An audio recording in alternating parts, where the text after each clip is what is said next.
Okay. Okay, so basically it's like these are some of the stuff that I've researched and also interviewed on. Yeah, it's like interviewed people for this. So there were a number of nonyas that I have actually interviewed, and there are quotes that I'm using in the slides to kind of like show you, yeah, their responses, and I guess what they think as well. I guess at the end of this, I would like you guys to decide for yourselves whether you think our culture is a patriarchy or a matriarchy. Yeah, I don't think it's so clear cut. So yeah, I'm gonna kind of like take you through some of the definitions of these terms and how people are kind of like thinking of matriarchy and patriarchy, and then show you sort of like, well, how our culture takes or sees certain things, and then yeah, and then we can perhaps discuss and even debate whether it is a patriarchy or a matriarchy. Okay, so I'm gonna open with this quote. This is from one of the interviewees that I interviewed. Yeah, it's like so the question that was asked was, the idea of the garang lihai nonya, is this something you can relate to in the series and real life? So the questions for the interview were basically sort of like based on the little nonya. Yeah, it's like I kind of like picked out certain constructions about from that, and basically also from plays and just cultural imaginings that we have of the nonyas. Yeah, so one of them was this idea of your garang and lihai nonya. And the response of this person was that, I'd say there's truth to it. I see it in myself, I guess. And then I asked, is that cultural? And she responded, I think my mom was the domineering one over my dad in general with matters in the household.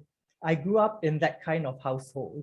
To think that my dad would have chosen a woman who takes the lead in those areas, it could be something he was used to in his household. Yeah, it's like, so that's one of the interviewees. Now, to go to the whole idea of patriarchy, I'm looking at Sylvia Walby. Do I need to cue you as to when? Okay, are we at the patriarchy slide? Yeah, okay. So Sylvia Walby in 1990 basically talks about patriarchy in these 6 different areas, I guess, aspect of culture. Yeah, it's like, so paid employment, household production, culture, sexuality, violence, and the state.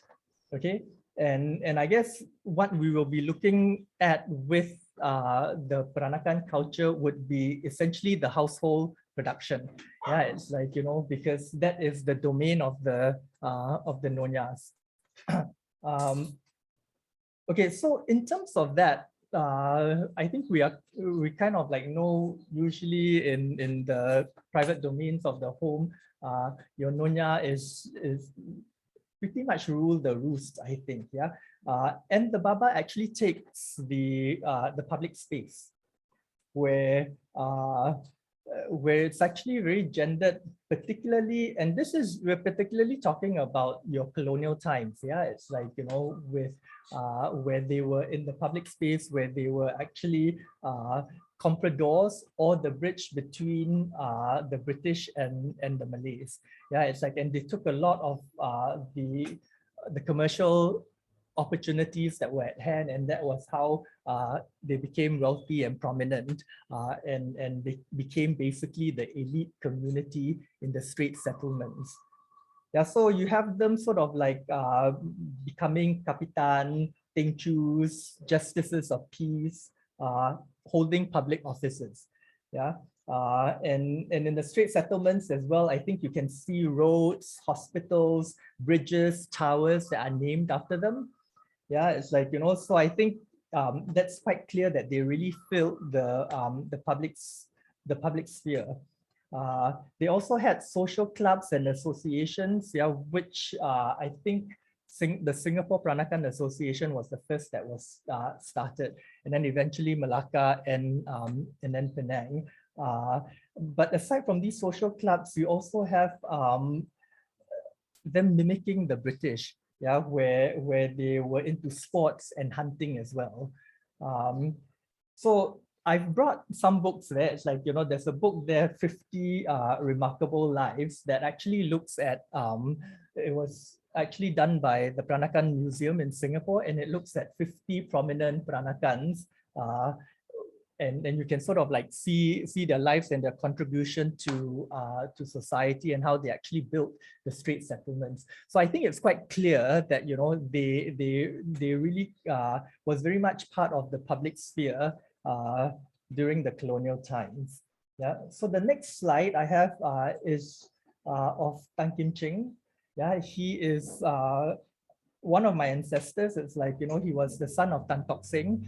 Yeah, I think people who are familiar with Singapore will know about Tan Tock Seng and the free hospital that he started, which has eventually been named after him in Singapore. Yeah, so this is his eldest son, and he was very prominent. Yeah, it's like he was actually the person who introduced Anna Leonowens to the Siamese court.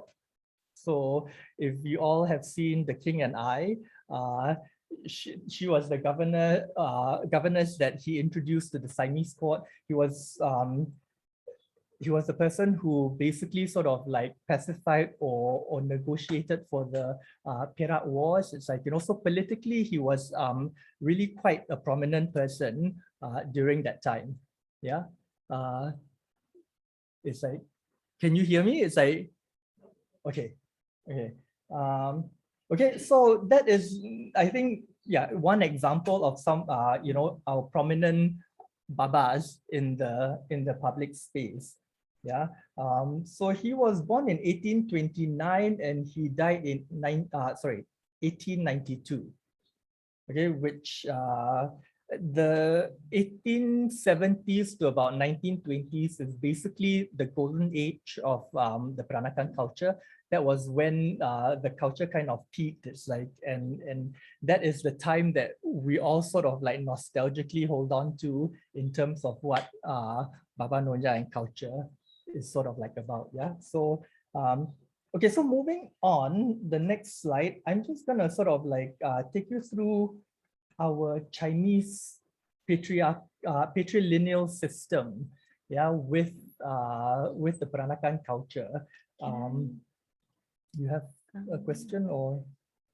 Excuse me if Sure. I were just to butt in a little, but I think perhaps just a short question so that the audience has got a better understanding. Perhaps you could explain in layman's term the difference between patriarchal and patrilineal, because there are two different words. So here we are talking about the topic, is our culture patriarchal, not patrilineal. So Dr. David, could you explain the difference just to us right like, now, yeah. patrilineal and patriarchal? So patriarchal would basically be a patriarchy. Yeah, it's like where men actually are dominant.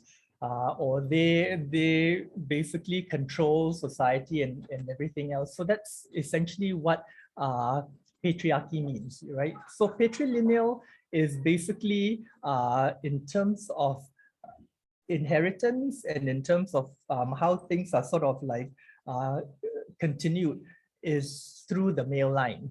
Yeah, so patrilineal is basically inheritance going to the boys, right? So if you have matrilineal, then it will be going to the girls. So an example of that would be your Minangkabau culture, which is patrilineal. Yeah, so it's like, for the Minangkabau, the harta actually goes to the daughters and not to the sons. Yeah, it's like, so that's the difference between patrilineal and matrilineal.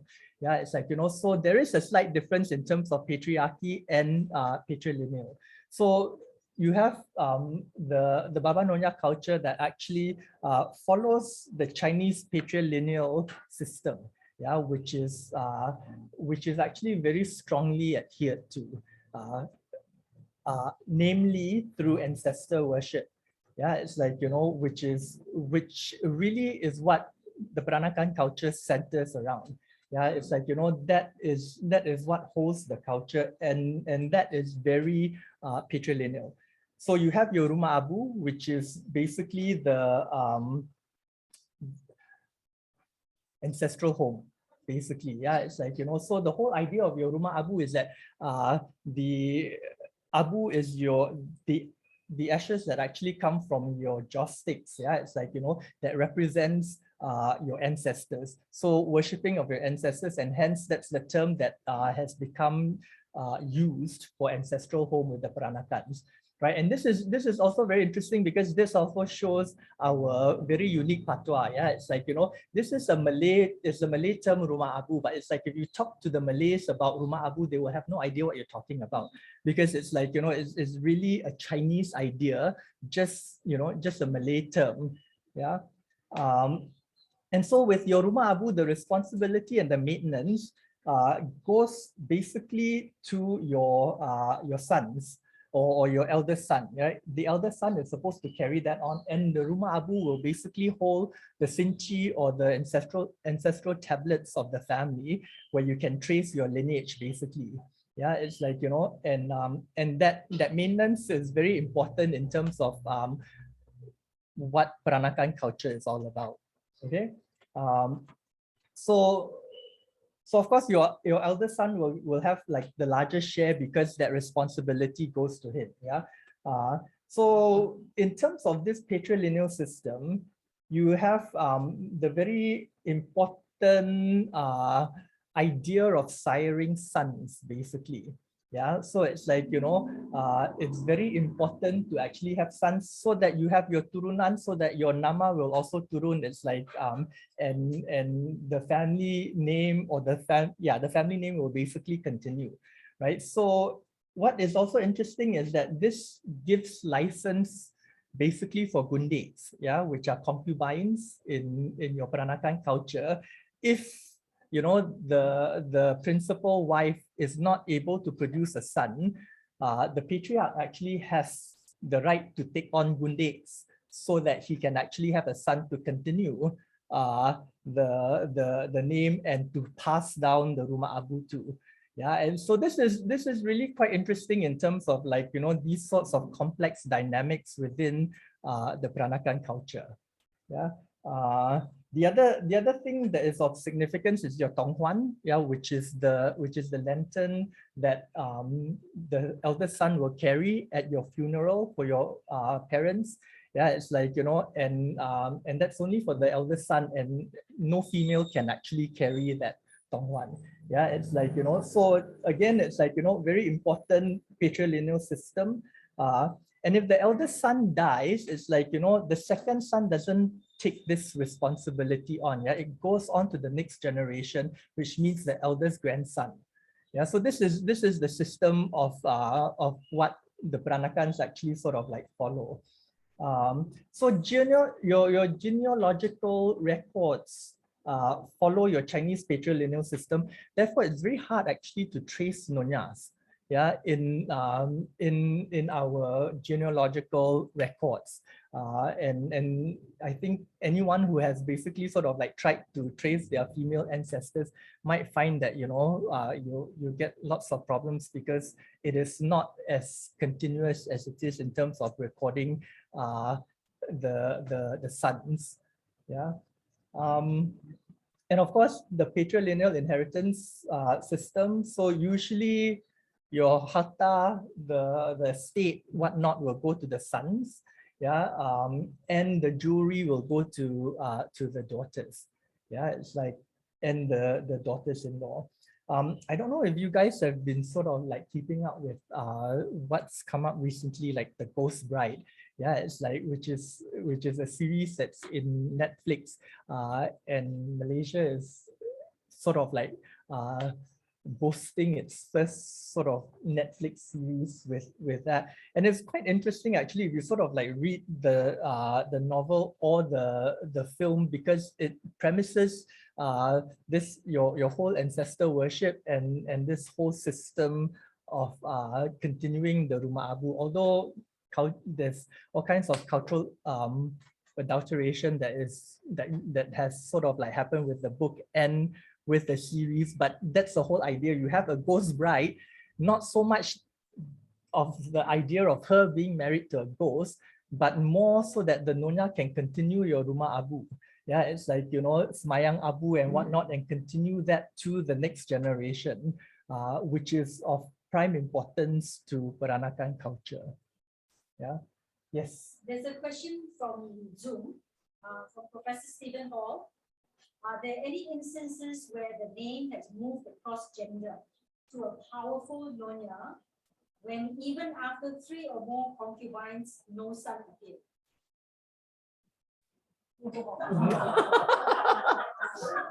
No such.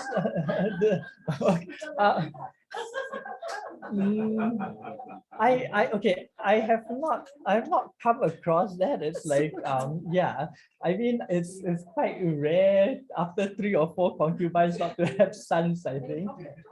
Yes, it's like, you know, and this is the thing too. It's like then they will adopt, or what they call what is it?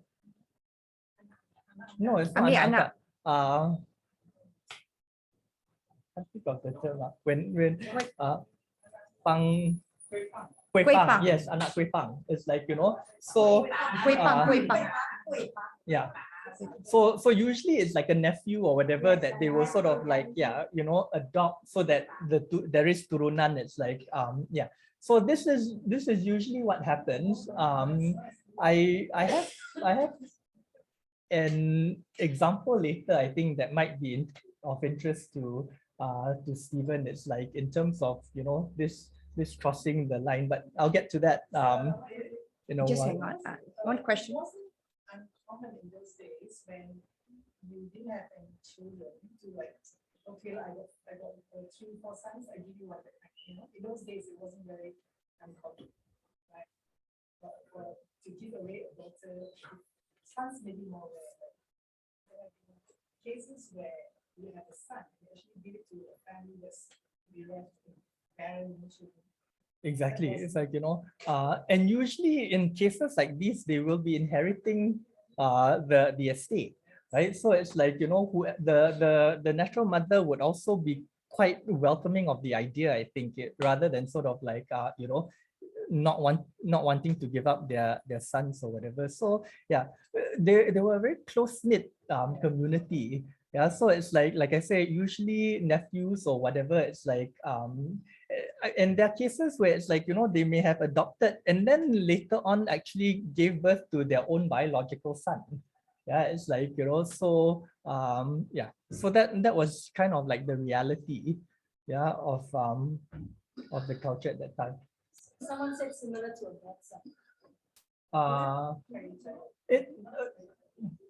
I don't think so. It's more adopted, yeah, because they will inherit, you know, the whole estate, and we're talking about huge And he carries estates the here. It's family like, surname exactly. also. A few of my aunts and uncles also Kueh pang, and they carry my family surname. So it's not really called. Exactly. It's like okay. Excuse me, just now you said a very you were referring to the golden era, which was quite a long time ago, when I can't quite remember. Let's talk about more recent personalities. For example, Tun Tan Siew Sin and Tun Tan Cheng Loong. They were very, very prominent babas of this. So do you think they were more inclined towards the matriarchy or the patriarchy system? Did you do any research of that, Dr. David? Well, because I was quite mean, curious about. If you're talking about Tan Siew Sin, it's like, you know, he's got no sons, right? It's like, you know, he's only exactly he's only got daughters now. So it's like, you know, so actually it ends with Tan Siew Sin, right? It's like, you know, the turunan or whatever. It's like, you know, it's the, so I don't know how the family is kind of like working out who. No, my question was, it's not whether it's patrilineal or not, because it's he did not have any male offspring, Tun Tan Siew Sin, but in his household, was it more because he was living in which 101 Huron Street, was it more towards the matriarchy system or the patriarchy system in his household? Do you think because he was very prominent? I mean, Were they adopting which kind of? Well, Tan Cheng Lock and Tan Siew Sin were big public figures, right? It's like, you know, Who were their so, wives? I'm not that sure who their wives were. And these are the thing, it's like, you know, your domestic culture is really privy only to the family, right? And what I actually would like to hear from you guys today is your own experiences of your Peranakan home. Yeah, it's like, you know, and what you see. So can we just sort of like, I think your question will get answered as we go on. Yeah, it's like, you know, so we just hold on to that question. It's We like, will you know, allow you to finish your exactly. It's like, you know, if you have the same question, whatever, later on, we can always, you know, bring it up again. Yeah. So, okay. So let me just continue. It's like, you know, I have this quote here from Hujui's book, yeah, where she says, while the public domain was dominated by the Baba, the home was more often than not run and ruled by a strong-willed Nonya who has been trained to cope with a variety of household and social tasks. She was managing director par excellence and the supreme boss of the palatial Baba Nonya residence. Upon marriage, the demure young Nonya, still a child, found herself thrust into a responsible position which increased in difficulty as she embraced motherhood. Added to the family duties were her social obligations befitting her status in society. By the time she became a mother-in-law and a grandmother, she would have acquired some confidence in social matters. When she rose to the position of matriarch in charge of running an extended family under one roof, the Nonya would have emerged as an assertive, sometimes even bossy woman. The mature Nonya ladies who gaze confidently from old portraits have a commanding air and also convey an impression of sound common sense. The matriarchs seem to assume precedence over their sons upon the death of their husbands. While wielding their authority, Nonya mothers doted upon their sons, and the result was that many a mature Baba, though he had status and was respected in the outside world, often continued to submit to an uncompromising mother at home. Yeah, it's like I think she captures that very well. It's like, you know, I know from my own family, paternal and maternal, it's like, you know, I think that's very much a reality. Yeah, so I would like to hear from yeah, you guys. It's like, you know, what you think and your own sort of like, you know, family experiences. Okay, so your next slide is like, you know, I have this picture of these three Nonyas. Then I think it's really quite interesting. Yeah, it's like, you know, I don't think they bear any resemblance to each other at all. Yeah, so it's like, you know, I don't think they are sisters.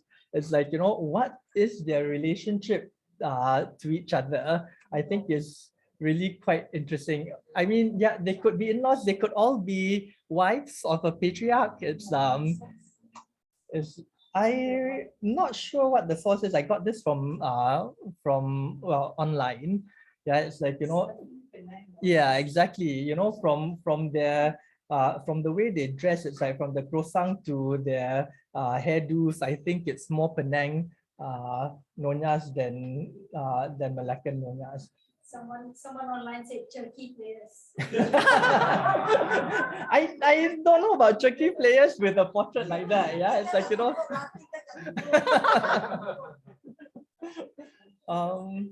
Yes, so you know, I thought that's kind of interesting, and this is again, I think, really quite interesting in terms of how a Peranakan home is actually run. It's like, you know, if you actually have all these generations with all your different daughters-in-law and also gundes, it's like, you know, the power politics in the home is really quite complex.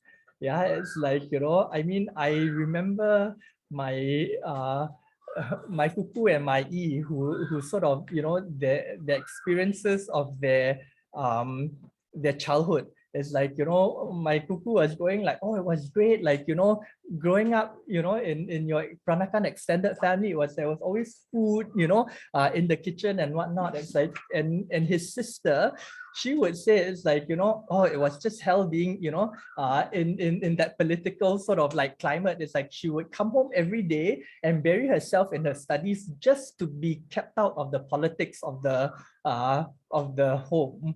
Yeah, it's like, you know, because she would see aunties bickering with, you know, the gundates and yeah, daughters-in-law and whatnot. It's like, you know, so she was just really shutting herself out from that. Okay. Can I ask, from this photograph, right? Who's the most powerful person? The person in the center or I am also sort of like, you know, asking that question as I'm looking at this photograph, right? It's like, you know, the two ladies on the side actually look more, well, older than the Nyonya in the center, isn't it? But I think the Nyonya in the center probably has more power, right? It's like, you know, you look at her, the jewelry on her bun. It's like, you know, it's a lot more than the other two, the other two Nonyas. So I don't know if, you know, maybe she was the favorite gunde. It's like this is the thing, right? I mean, it's like these power struggles are all specific to each of those households. I mean, if you guys have seen Raise the Red Lantern, it's like, and how the women sort of like wield power within yeah, a wealthy family. It's like, you know, that is very much what Peranakan homes are, especially when you have, you know, so many generations within within the household. Yeah, it's like, any other question? yeah. So there are two comments from online. Kenneth Go says, my grandmother rules the household and my grandfather goes out to enjoy himself. Well, exactly. It's like, I mean, if you I'm just He thinking encapsulates it very well. I'm just thinking of the Chan Museum in Laka. Yeah, I mean, if you guys are familiar with that, it's like the upper chamber. It's like, you know, there is this locking mechanism with the staircase, yeah, where it will lock anybody out of your upper house at a certain time, or that can be done. Yeah, it's like, you know, and the running joke with the guides is that, well, this is how the matriarch controls the house. It's like, you know, so if the patriarch comes home after a certain time, tidur bawah. It's like, you know, you don't get to come into the bedroom or even to the, you know, upper portion of the house. Yeah, it's like, you know, so who holds the power, you know, with Peranakan culture, like the patriarchs or the matriarchs? And this is the question I guess I'm asking, and I'm trying to sort of like, you know, Perhaps we can get some comments from the live audience here about their personal experience and how living in when they were young, how has it shaped your life? Whether living seeing excuse me. Kus banget.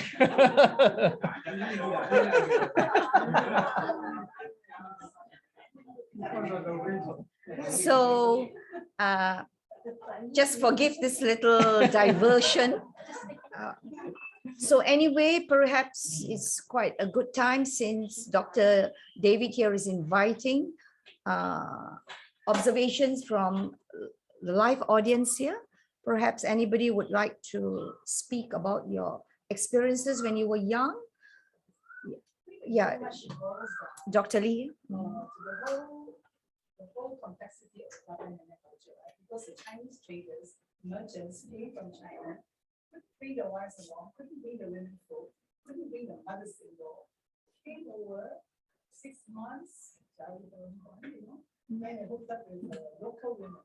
And therein comes this complexity, where they married the local women. And then local women, when you say local women, could be women from Indonesia, because it was a hot city, there's a lot of intermarriage. And don't forget, local women means Nusantara women. Some come from very strong matriarchal societies like the women house. Sumatra, the Bataks. So the Penang, Peranakan community, there's a lot of influence from Medan, from Sumatra. And the Southern Peranakan communities, a lot of influence from Java, Indonesia, Bali. And very, in terms of form, it's very Chinese. So it's very patriarchal. You must follow the real line, or you must have Confucian values, you must have filial piety, respect for the elders, rumah abu. But in terms of the essence, in terms of substance, it's very female, very woman, very matriarchal. So it's not so clear cut as you say, it's not, it is matriarchal, it's not matriarchal, it's a whole partnership of factors. Society-wise, it's very male, but as you go to everyday living, it's very female. And therefore, I think we owe a lot of credit to our women of the past for not just giving in to submit to the neo-patriarchal system. No, they're very feisty. Sometimes when daughters get married, no, you don't go and stay with son-in-law, you come and stay in the family, naturally local ethnicity. Yeah. So they love the daughters. And I came from a family where when people die, they don't just give their sons. They make sure their daughters get as well. So I think in that sense, if we compare the society back in Confucian China, our Nyonya, the women were much different, much better. I think some of the things like little Nyonya, where the woman was so desperate, she jumps into the well. No Nyonya ever jumped into the well. So I think this entire Yes, it's like, you know, so thanks, Sukim, for that. It's like, you know, I will actually be going through some of the points, kind of like showing you the historical context of what Sukim has just said. Yeah, I It's just to add on to a little bit before we digress further to Dr. Lee's comments, I would want to say that, would you say that back then our forefathers were already practicing division of labor? That means there's a clear mark, there's a clear demarcation between household matters and outside matters. So who rules the household? We know. Outside matters, the men are seen to be doing that. So in hindsight, I think it certainly helped in keeping the peace within the family because there was a clear-cut division of labor. So you know what you have to do, I know what you have to do. What do you think about adding to Dr. Lee's Yes, it's like, you know, in observation? fact, in terms of what you say, I think there is a quote that I have later on from one of my interviewees who actually basically says that, yeah, it's like, you know, so your babas basically just bring home the bread and bacon. It's like, yeah, and the nonyas rule the roost. It's like, you know, they and like the quote I had earlier from Kujui's book, it's like, you know, they have a very high function. It's like, you know, they're not just any nonyas, but they have status in society. They have to maintain all those social obligations as well. So it's like, you know, your controlling nonya have reasons to be controlling. Yeah, it's like, yeah. Okay, anyways, it's like, you know, let me just go on to the historical sort of like context. I think this will kind of like make a bit clearer what Sukim was sort of like saying earlier on. Yeah. Just one more comment from Sure. online. So Ken Yap says the mother had control of her son even at home. Yes. But what I would like to know is if that applies even if he was someone famous like Tan Cheng Lock. And would Tan Cheng Lock's wife have any power over him in the public sphere? Quietly in the background, of course, as per what you said. Yes, it's like, you know, I mean, I can't answer that question with Tan Cheng Lock. I mean, because I am not from that family. Yeah, but yes, it's like, you know, there probably is. It's like, I think in most cases, the babas are the ones who have to, they are in the public sphere. So, you know, the politics and whatnot, they will have to deal with that. And usually I think the nonyas just leave them to do that. It's like, you know, and like what Lina is saying, that there's that clear demarcation. It's like, you know, whereas, and the nonyas will just kind of like deal with your domestic, you know, scenes and whatnot. So they, you know, I think they had very clear roles most of the time. And of course, it's like, you know, some families will say that, no, it's like, you know, my family, you know, the patriarch actually called the shots for everything, right? My great grandfather was one of those. It was like, even though, you know, the women were running around the house, at the end it was like, you know, his word was final kind of thing. You know, he decided who could marry who and who could not marry who. which was usually sort of like within the Nonya's domain. Yeah. So perhaps you could finish your Yeah. slides and then we'll open up to the Sure. floor. Yeah. Okay. So the slide with your historical and cultural context. Yeah. Okay. So the Peter Lee in his book says that Nonyas were slave women of heterogeneous origins. Yeah. Bali, Sulawesi, Papua, Thailand, Burma, and coastal India. So a lot of the Nonyas were actually from these backgrounds. Yeah, it's like, and it was a time when Muslim had or Islam hadn't really set in yet, which is why you also have a lot of these other indigenous cultures that I think really influenced and shaped Peranakan culture. Yeah, so there's this interesting Kapitan in Batavia, which is Jakarta today. Yeah, it's like, Kapitan Gan Lee, who died in 1648. Now his widow, Madam Bali, which is actually a transliteration of the word Bali, succeeded him. Okay, she was the first and the only female Kapitan in Batavia's history. Wow. Yeah. So, I mean, it's really interesting. It's, to the extent that we actually have a Nonya Kapitan, in history. Yeah. So this shows you, like, your patriarchal or matriarchal sort of like, settings are not so set in Peranakan culture. Yeah. And as sort of like what Sukim was pointing out earlier, Chinese merchants were traveling, yeah, and it's not just the Chinese merchants, but all your other races as well, with Indians and the Arabs and whatnot. They were stuck here for like 6 months, and this is how your Peranakan culture came about, right? They married local women because they were stuck here for 6 months, and this I think also references, and I think your whole Merantau idea with Malay or Minangkabau culture is also plays significance. Yeah, it's like, where men are encouraged to travel and seek, success, wealth, whatever, and the women actually stay back and they take care of the house and even the businesses. Yeah, and this is why your Nonyas are really also very enterprising. It's like Business saving. exactly. It's like, they and they were very independent, because the thing was that, like, you don't see your husbands for 6 months. I don't even know if they actually miss their husbands. And sometimes it's like the husbands will go back to their primary or their Chinese wives and homes and never return. Yeah, it's like, so it's really quite interesting. I think this context for Nonyas in Southeast Asia. Yeah. So there's the whole sort of like Merantau with Minangkabau culture. There's also their patrilineal system, yeah, which I think influences Peranakan culture because they're so close. I mean, Negeri Sembilan is just next to Malacca. Yeah.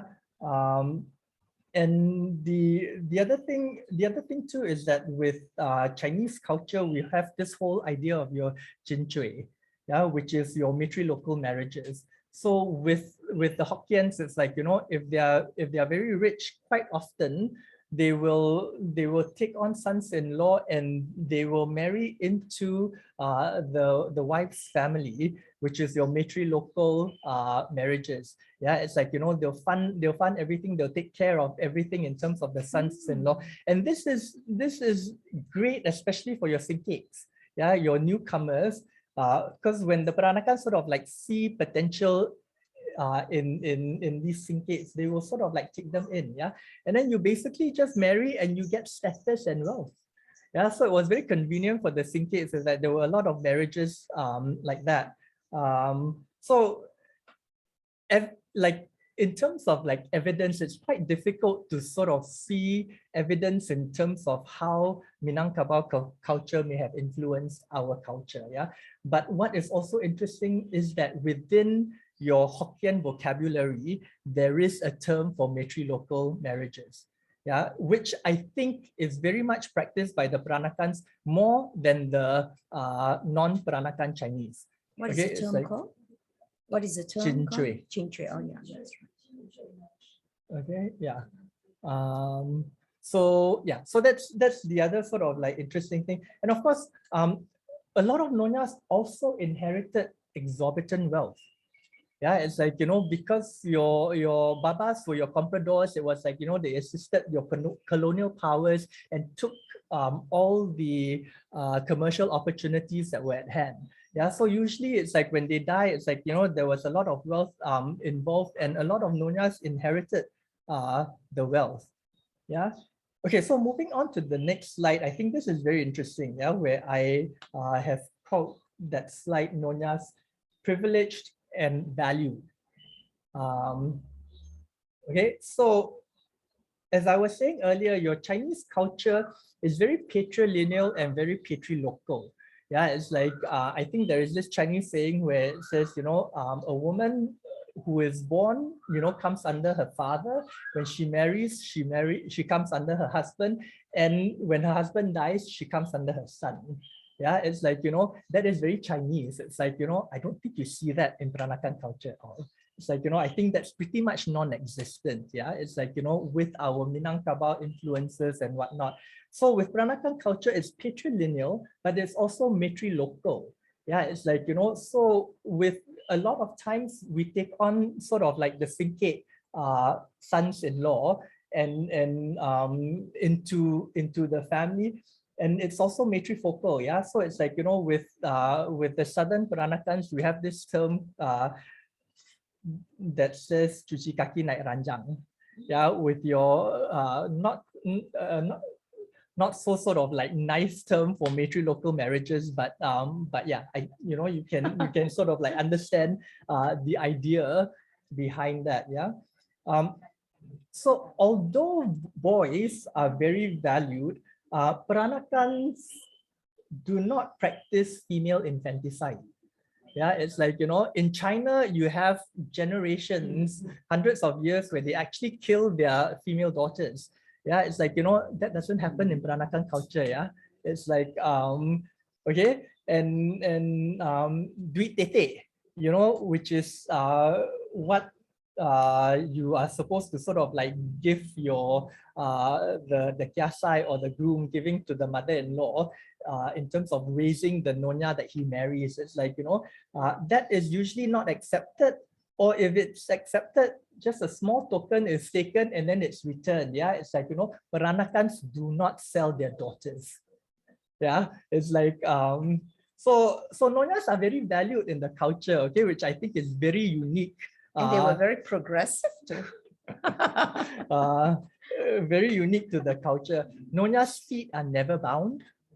Okay, it's Yeah, like, true. they have big feet. It's like, yeah.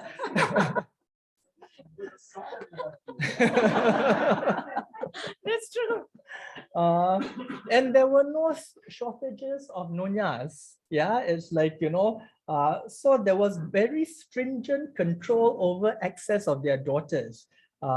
And usually their daughters will all kawin samkai, yeah, which means it's like, it is the altar that's set up for the Jade Emperor, and that is your official marriage. Yeah, it's like, gunde tak ada kawin samkai. Yeah? It's like, gunde is just brought into the household.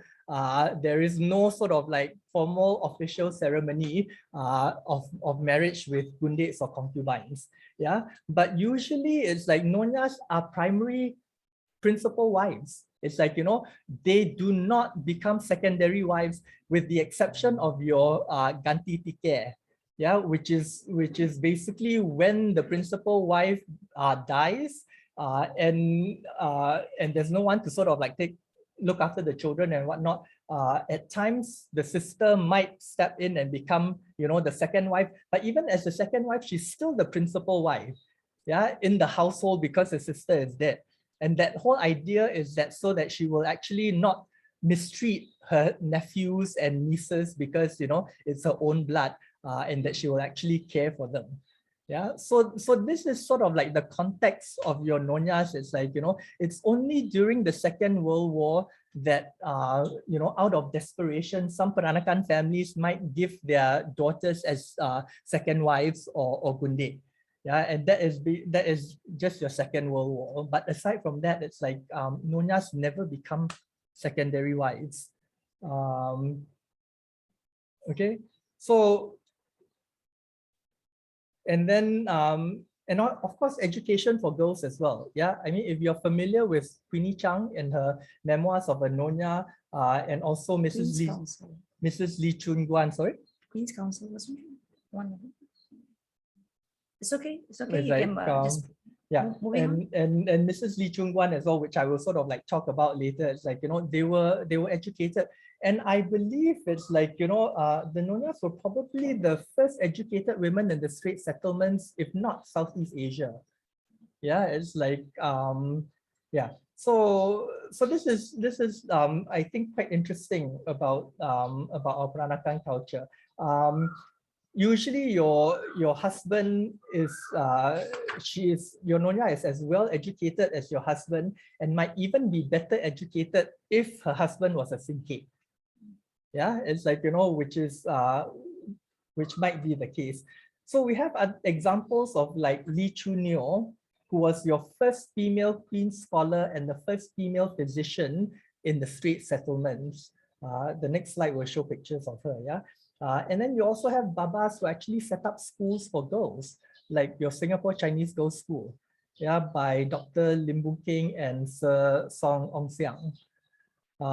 So I think, you know, this gives you kind of like an idea of the cultural historical context of nonyas, yeah, which I think is very different from women in China. Okay, are there any questions or? There is a question from online. Kenya, he says, sorry to keep going on about it, but if say a Baba was out at a public function with both his mother and wife, and he did something unseemly, would he be reprimanded there on the spot by the wife or the mother or both? Or would they wait till they got home? And I keep asking that because I have seen many husbands obviously controlled by their wives, even in China. I won't be surprised. It's like, you know, because the nonyas don't take it. I mean, okay, this is my personal experience when I was in Melbourne. Yeah, it's like, you know, my uncle's ex-wife, who is Italian, her mother remarried to Grolo, who was like, you know, the richest man in Melbourne. Yeah, it's like, you know, and at one I think it was her birthday party, you know, that he held for her. He smacked her on the butt. Okay, and I was so disgusted. It's like, you know, I'm just going like, being, you know, Peranakan and being raised by, you know, our matriarchs, I just found that so offensive. Yeah, but I think it's quite possible for nonyas to actually berate their husbands in public. You will never find a baba smacking a nonya in her butt. It's like, you know,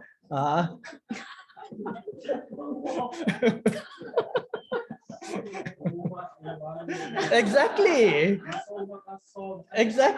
It's like, you know, just an observation, Dr. David.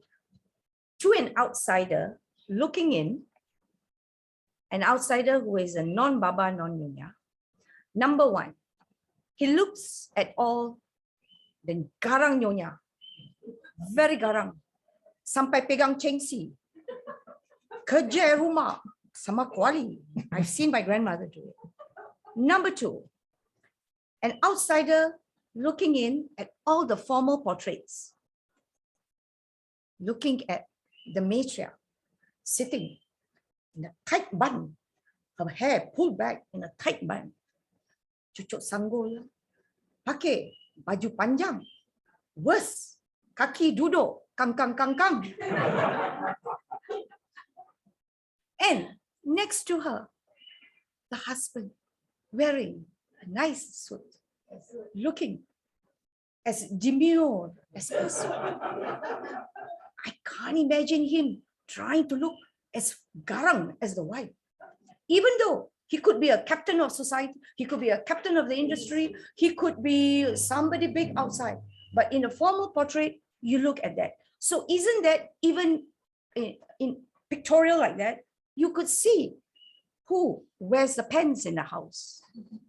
I think that's So- quite an interesting observation, right? It's like, and I think for most of us, we know what the Peranakan culture is. I would really like to hear what, non-Peranakan sort of like, think of, all these So portraits that we perhaps see. we It's could like, open it up to the sure, it's floor like, so that you could have a more lively debate, and maybe you all could give a little bit of your observation, how you all were brought up. Is it okay? Kaki kangkang ke tak kaki kangkang pun tak mengapa. I just wondered, why is it that they had to adopt such fierce stance like that? It's because it's not very, it doesn't seem very to be sitting with your legs wide. It's not kaki kangkang. It's not kaki kangkang. Following the confusion, the old China stance. I see. The That's right, is it? I see. foot on the ground, tongue on the ground. Ah, meaning like having to- okay. Thank you for your explanation. So perhaps, Dr. David, if we could open it up to the floor. She has a question. Okay, yes, you are Nyonya. Nyonya Susan has got a question. I'm a young generation of Filipina. But Welcome, my Nyonya. observation from my father mother, macam matriarchy or patriarchy. Kalau kahwin bapa nyonya, I feel it will be matriarchy. In terms of command of the household. And also the Pantang-pantang. anak semua, dia ikut bapa. Patriarchy. Tapi bila dah campur Ka- dengan I kahwin campur. So garang memang garang orang ni. My husband tak boleh faham. Dia tak faham langsung. Tapi ikut adat dah tak ada. Sebab husband is Chinese Indian. So ikut dia punya adat. Jadi my anak-anak semua dah tak tahu dah. Tak bapa pun tak tahu. Dia rasa dia tidak dia cakap bapa. I see. So I feel kalau kahwin bapa nyonya mesti matriarchy power is there lah. Tapi ikut adat memang patriarchy lah. Sebab adat bapa maupun nyonya. That's a good observation, Nyonya Susan. What about your thoughts, Dr. David?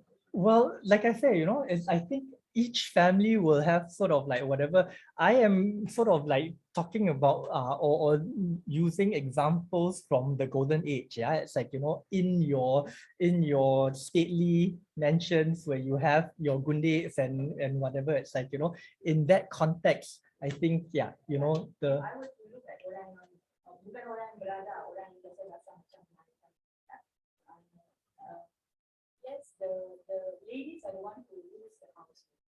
My father, kalau let's say my mother cakap lah, sebab my mother ada 10 anak. My mother cakap penat, tak terjaga.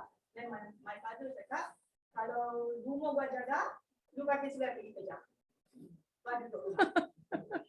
So, but you see the division is very clear, right? It's like so household, even my uncle also, let's say my auntie dah jadi widow.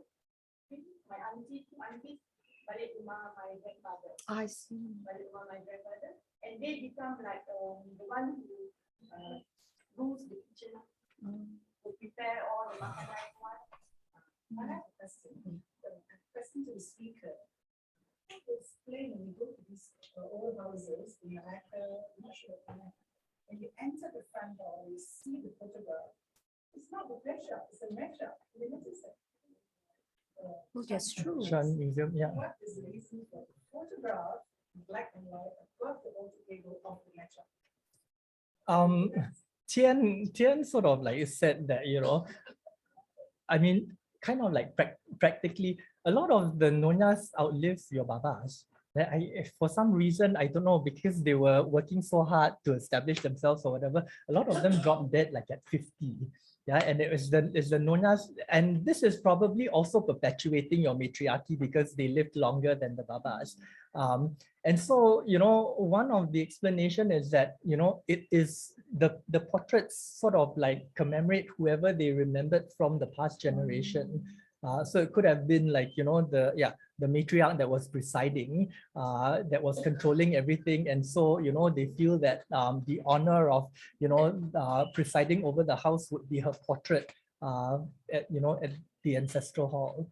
But that is also, quite interesting. I mean, I was saying about my great grandfather who was actually, had the last say in the household.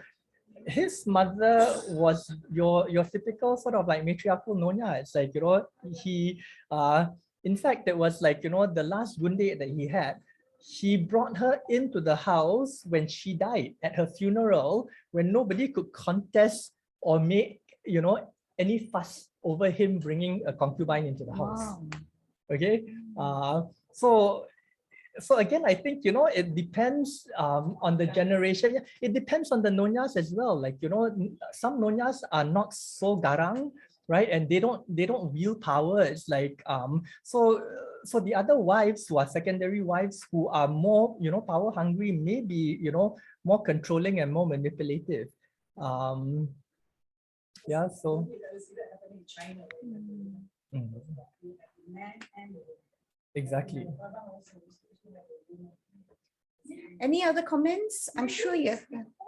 Actually, the time photography, because the women outlive the men, and when the women are still around, they can afford to take photographs. They are between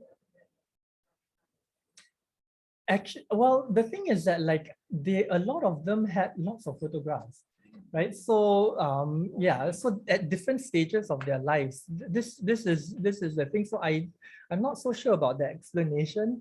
Yeah, it's like I think there is quite specific in terms of who they are trying to honor in the ancestral hall when they put the portrait of a Nyonya there. It's like and she could well live up to like her 90s, like, our Queen Elizabeth, right? Who is, yeah. And after you're controlling the Rumah Abu for like, 50 years, who else would you sort of like commemorate other than,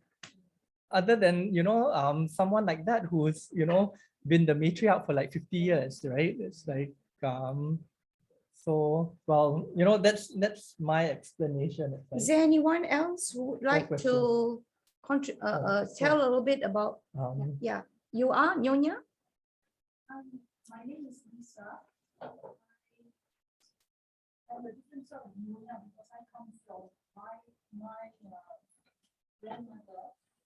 Speak louder so that people on Zoom can hear us. Yeah, okay. I'm actually, my grandmother actually comes from Batavia, originally Batavia, and then eventually moving to Medan. She was actually born in Singapore, but the whole family were actually located in Indonesia. She's very Indonesian in outlook, and yes, I can confirm that she was very educated for her time because she went to Dutch school, Dutch, and she was also educated in Chinese because of her father, but not Mandarin, Hokkien. This was the, I think, the lingua franca of where she came from. So, for me, my question to Dr. Neo is this: does religion play any form of influence in whether this fluidity between the matrilineal and patrilineal outlook that Peranakans have? I'm talking generally about Peranakans, yeah?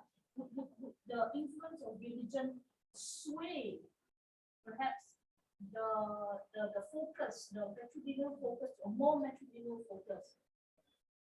Because from what I see, if you had a Rumah Abu and if you came from that sort of cultural or spiritual or religious sort of a background, ancestor worship and all, I would see all the culture would be definitely the patriarchal. But you see, in my grandmother's case, she was always Dutch reformed. She cannot remember a time when she was not, when there was ancestor worship and all. She was always Dutch reformed, having lived in Indonesia. So as a result of that, her outlook was very matrilineal. When she married my grandfather, she called him a useless husband. It was an arranged marriage, okay? But they remained together for the rest of their lives because primarily simply because my grandfather eventually took out a very bad habit that many Chinese men of his generation had: opium addiction. Okay, he was an opium smoker and opium eater and all. He left things in red and green. He had a thriving belacan business. Oh. He bought fish from Burma at that time and sold it all over the Nusantara. But his business collapsed because of opium. Well, that And my grandmother took over, everything started from scratch. And it was very material after that. All the property went to everybody almost equally, with a time in between a little bit more to her sons. But that was only because she just followed what her husband would have done. His property she administered, his inheritances, she administered everything to her own children. well, this I think is very much of what we see in the culture, right? Because it's like, you know, your whole baba ta'aguna idea. It's like, you know, and the babas were privileged as well. It's like, you know, so a lot of them were into wine women and whatnot. It's like, you know, and But I'm wondering whether my grandmother's influence, that strong Dutch home influence, that actually altered the way she ran the household, the way she ran the business, the way she viewed things. And I'm just wondering if anybody else would have that same sort of perception. What if you had a different religion? Would it be as sweet? And she founded a church in Kuala Lumpur. That was what my grandmother did. Yes, it's like, you know, I'm sure her education and that would have influenced how she thought. Yeah, it's like I think when I actually have something on Mrs. Lee Chung Guan, it's like, you know, I think you can sort of like see that with her life as well.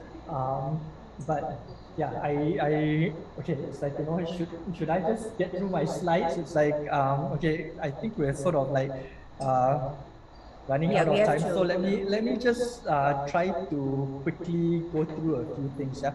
Okay. So the next slide I have is of Mrs. Lee Chung Guan. Yeah.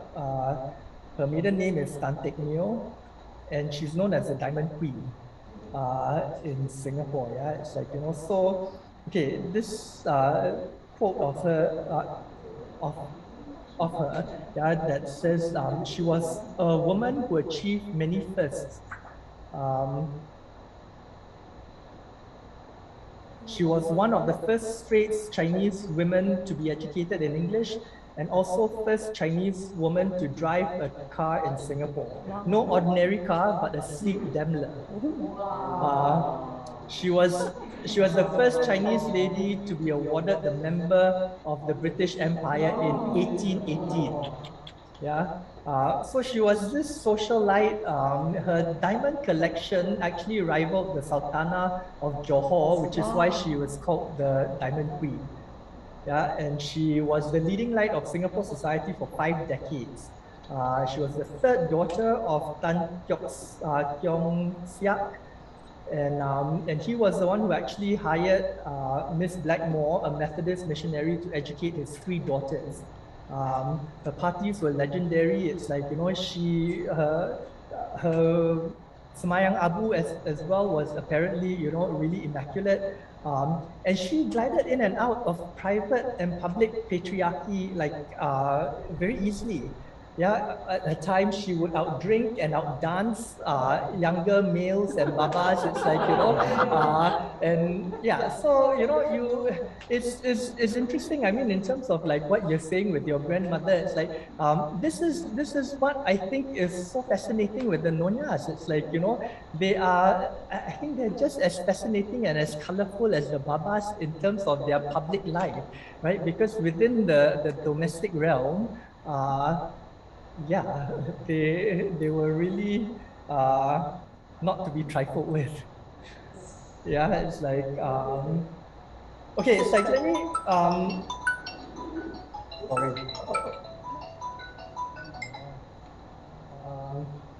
Okay, the next slide I think is quite interesting. Yeah, it's like, you know, where I have some points there about female oppression. And what is interesting, I think, is that the Nonyas were oppressed by other Nonyas and not by men, yeah? It's like, which I think is really also quite interesting in the culture. So the weddings are usually match made, yeah, and often for political reasons, and these are usually orchestrated by the nonyas. Yeah, it's like, so marrying empires with empires so that their wealth and their influence will actually grow. Yeah, and a lot of times your nonyas would only meet their husbands on the wedding day.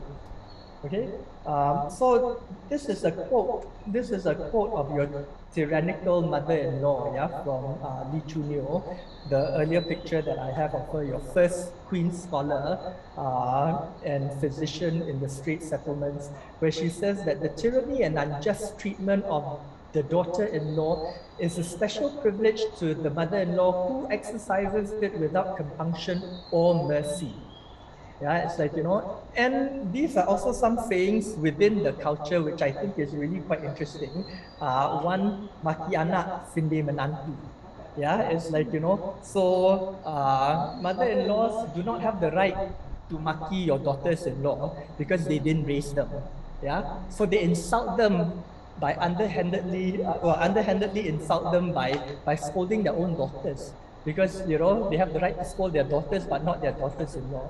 Yeah, so it's like, my sister thinks that's very sick lah, right? But it's like, this is your sort of like female bullying that goes on within your Peranakan household. Yeah, and then the other saying is some sedap sampai nyo lalu pun tak sedar. Yeah, so it's like, you're enjoying your food, or it's so good that, your mother-in-law passes and you don't even realizes that. And of course, it's like, no daughter-in-law can afford that. No Nonya daughter-in-law can afford that, right? It's like, because you're supposed to attend to your mother-in-law at all times. Okay. So this is, I think, really quite interesting in terms of the dynamics that you would find in a Peranakan household. And then if you have gunde and concubines, yeah, it's like, who's tussling for power or tussling for recognition for their children, or even sort of like, shares in the estate and whatnot. It's like, it gets very complex. Yeah. So, I mean, in terms of your non-nonyas, their only upward mobility would be to marry as a gunde. Yeah, it's like, because your nonyas are your principal wives. It's like, so if you're a non-nonya, your Cantonese gundes that we find in most of our households, they were all your sing-song girls and whatnot, that became gundes so that they can sire sons for the babas. Okay, so, I think we're talking about a very sort of like unique cultural background here with the nonyas. Yeah, it's like, okay, I have this last quote here by another person that I interviewed, which I thought was very interesting. Yeah, it's like, history repeats itself. Women, we are our worst enemies. I believe women are bullying each other. The babas left home to the women to run. As far as my family is concerned, the babas were the breadwinners. They don't care what you do. If you want to play Chucky, you play lah. These marriages were match made. So women's role is to reproduce, to have and look after children, to bring up sons. If you talk about love as what we have now, where there is care and mutual respect, I don't believe that was something that was featured in their lives. That woman is to be the mother, to make sure that the surname goes down, and at the end of the day, the men left all to women at home. It is the women who are their worst enemies. The mothers-in-law will do exactly the same thing to their daughters-in-law. They suffered because their mothers-in-law gave them hell. They were doing the same thing. So I believe it has to stop with me. But I had a good and beautiful mother-in-law. In life, many times, it is the same women who are their worst enemies. You can see the women who are creating hell. Two sisters in the series, the Little Nonya, who are cheating, always the same women. The men couldn't care less. Yeah, it's like, So that's pretty much what I sort of like have. Yeah, it's like, and maybe we can continue talking about, whether you Yeah, guys think. perhaps because we um, time is running short, we'll take one or two more questions from the floor. Any more questions online? Any more?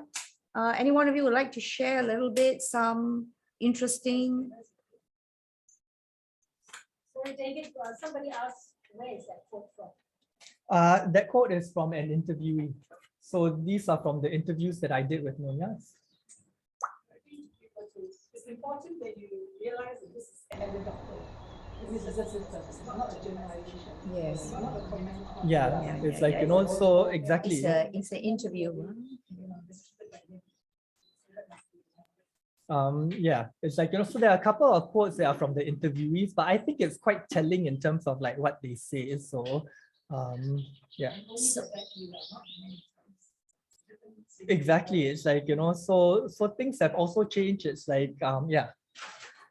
So if there are no forthcoming questions, we will conclude this very lively, well, not lively debate, with this very insightful talk.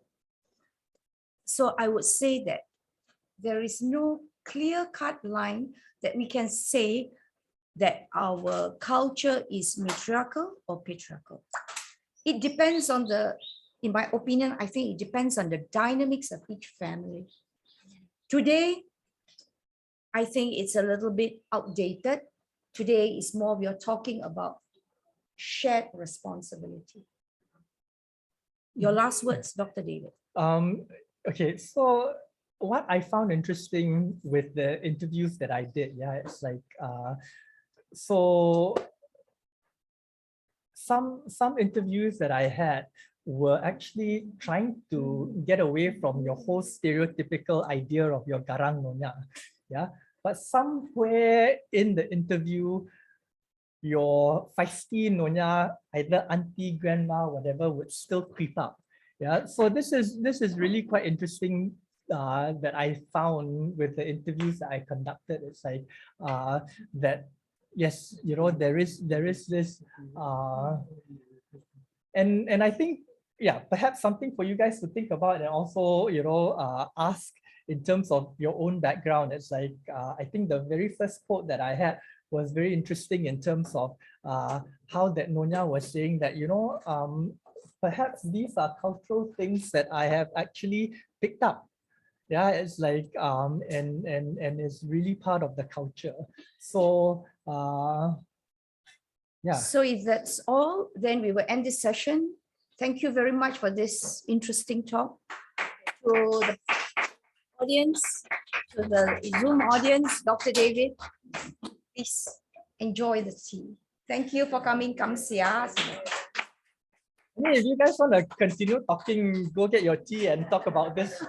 Yeah, I'm more than happy to. Can I just make one announcement? This is our second last virtually yours before our next AGM coming up, where there will be a new committee that will be voted in. The next session will be in July sometime, mid-July. I don't have the date in my mind, okay? So I will make that announcement later on, but there will be a last session. And I think Nyonya Kepo is making a comeback for the last program, yeah?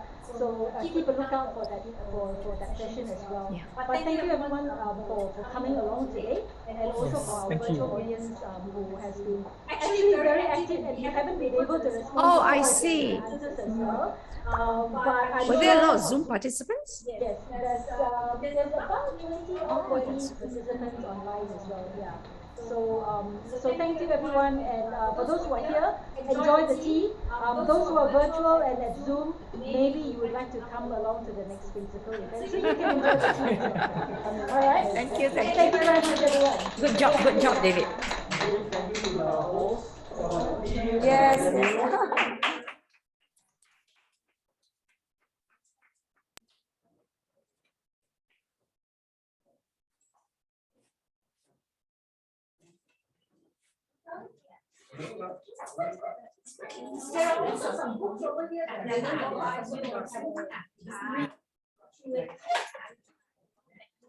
Yeah. There is